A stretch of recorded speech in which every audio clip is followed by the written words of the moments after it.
there's some paperwork that also leaked. And this paperwork is allegedly from Sin Santana, some court documents. And there are some allegations in here saying that he... This video is protected under fair use. Fair use covers commentary, critique, and reaction content. What's good? Back at it again. And today we're jumping into Kwame Brown reacting to the Corey Holcomb and Joe Budden beef. Hold up, let's run this clip. Wait a minute. What does he mean, Joe Budden beat up women? Hold up. I just Googled Joe Budden beat up women because I just want to make sure this ain't just BS, because you don't want to put that on somebody's name, because Joe Budden called Corey Holcomb out for his alleged attack on a woman, which they played on TMZ. And I heard what Joe Budden had to say. So are you telling me Joe Budden has allegations? This is supposedly on Hot 97. Let me put up a overlay, because I do not want to Hot 97 to flag me. Man, so Joe Budden and his ex-girlfriend Tahiri Jose were back and forth on social media. It's going all the way back. Yeah, well, you know, Joe Budden criticized Diddy for the footage of him and Cassie back in 2016. I mean, we all saw that horrible footage, right? So in a comment on Instagram, Tahiri basically called Joe Budden an abuser and accused him of her down a flight of stairs. And she described seeing Diddy's video as triggering. And, you know, Joe Budden eventually fired back, calling the whole story a lie, and basically calling her an abuser. And he says, "You're lying. You're a failed gold digger that has abused, targeted, and manipulated many men. Outside of me, you lack identity, which is why you tried to desperately attach yourself to me for over 15 years. Last time I saw you, he purchased a mattress from you. You were happy about the sale. You were fine then." And then he keeps going on and on. But he talks about how, you know, she's tried to disrespect his son's mother. He talks about how he had to ask producers of Love and Hip Hop to keep her away from him, calling her a cancer. And then she said, "You continue to slight my name online because it's your identity." So things got messy. And then she replies, like, "You can say whatever you want about me. Those that know me know. I'm not scared of you anymore. You can keep the bullying, intimidation, and the rest. Those that know you and are around you also know the truth. Sad that they continue to enable you and your behavior. Your time is coming."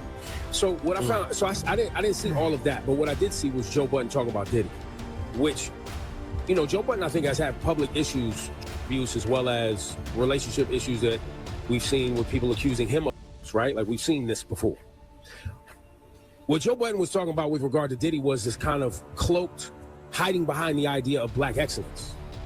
And the fact that he's most offended by individuals out here having all of these, you know, pill issues, whatever issues that they're going through, but running around waving this flag of black excellence as if they're perfect.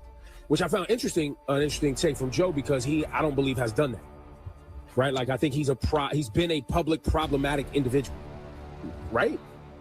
And that's not to excuse his abuse behavior, but it wasn't as if he was, the video I saw wasn't as if he was parading as if he was better than. He was just more kind of like calling people who try to act like they are beacons of positivity liars.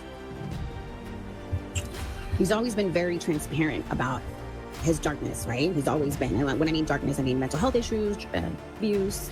And when you compare that to what we're seeing with Diddy, that's not something we've seen from Diddy. Well, I mean, he wants it to be what we're seeing now, but yeah, right. Everyone's like too late for that, you know?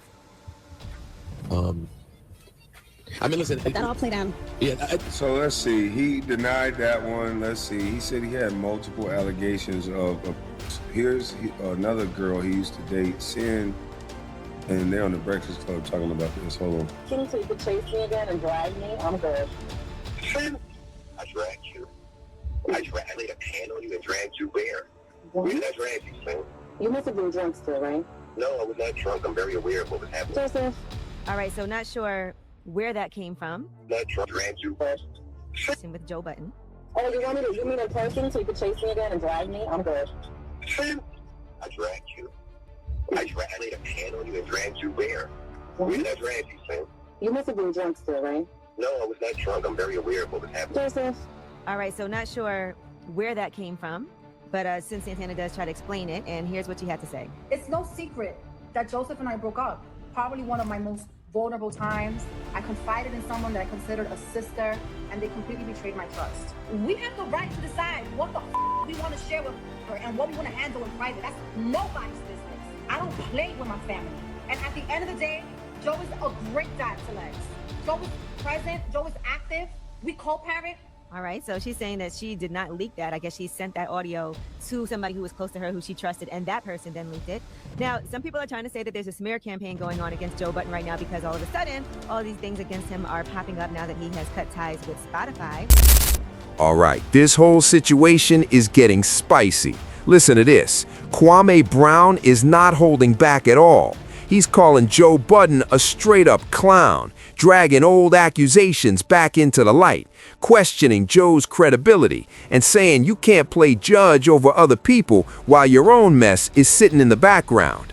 Hold up, this goes way past jokes. This is about reputation, accountability, and who really gets to stand on that moral high ground. Well, there's some paperwork that also leaked. And this paperwork is allegedly from Sin Santana, some court documents. And there are some allegations in here saying that he abused the dogs in the house. And then they also put up some old audio and video footage from Joe Budden's podcast where he actually talks about his relationship with his dog. Why do I always want to make the dog feel good about living private? Anybody with a pet, you come on, you did a little something, man, makes the dog feel good. I don't know what's true and what's not true. If any of this is true, I pray for healing for everyone, including the dog. And I know people are expecting me to go in on Joe because of how spicy he was, talking on his podcast about me. But I'm not going to dog Joe Budden the way I know he would dog me if the was on the other part. Okay, all I know is you can't throw stones when you live in a glass doghouse. Yeah, I just, I pray for Joe. I pray for Sin. I pray for his family. It does seem kind of weird that all this stuff is coming out now. I mean, I wouldn't say that as I guess you could call it a smear campaign. It just seemed odd that everything's coming out now, right now. But, like I said, Joe's a good person. I know Joe a long time. I know Sin a long time. And they have a family. And, some of that stuff it should stay private. And they have a son. So, I mean, like I said, I pray for them and I hope everything works out. In these alleged court documents, it says defendant has a male dog whom he loves and showers with attention. While most of the defendant's interactions with the dog are appropriate, I have observed on several occasions one particularly bizarre behavior by defendant without putting too fine a point on it. Suffice to say, the defendant has not only expressed concern for the dog's lack of a partner, but has personally assumed responsibility for relieving any pent-up canine tension. Defendant, for reasons I cannot fathom, has personally with the dog. Defendant repeatedly states that he sees this function as his responsibility since there are no around to provide an outlet for the dog. As I said, you can't throw stones when you live in a glass doghouse, and that takes. Why not just purchase a female dog? Why is it your responsibility? Is he engaging in like, hey, this ain't none of my business or nothing, but Jesus Christ.